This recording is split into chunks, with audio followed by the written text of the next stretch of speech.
نن غواړو په دې خبرې وکړو چې نیچرل فټنس یا په ساده پښتو طبیعي او پاک ورزش څه شی دی او ولې دا ستاسو د ژوند تر ټولو غوره پرېکړه ده.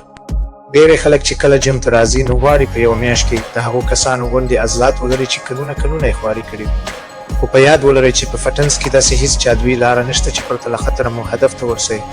طبیعي او پاک ورزش یعنې دا چې تاسو خپل بدن یوازې د دریو بنسټیزو ستنو په واسطه جوړ کړئ. لومړی سم او صحیح خواړه، دویم سخت او اصولي تمرین او دریم پوره استراحت او خوب. په دې لاره کې تاسو هیڅ ډول داسې مصنوعي مواد یا خطرناکې پیچکارۍ نه کاروئ چې ستاسو د بدن طبیعي سیستم ګډوډ کړي.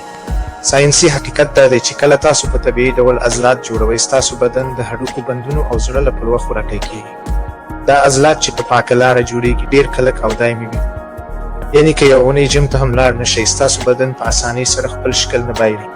په طبیعي لاره کې موږ له خپل بدن څخه غواړو چې خپله رښتینې وړتیا وښیي. تاسو باید په خپلو خورو کې د غوښې، هګیو، دالونو، میوو او سبزیجاتو پوره خیال وساتئ. دا خواړه ستاسو بدن ته هغه انرژي ورکوي چې په جیم کې درانه وزنونه پورته کړئ.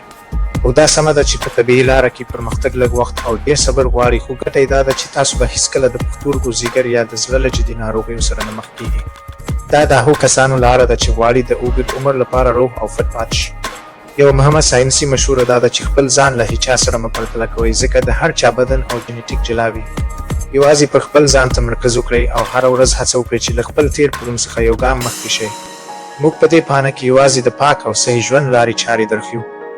که غواړئ داسې نور معلومات ترلاسه کړئ او له موږ سره دا سفر جاري وساتئ نو دا ویډیو لایک کړئ، له دوستانو سره یې شریکه کړئ او زموږ پاڼه فالو کړئ. ستاسو ملاتړ موږ ته انرژي راکوي.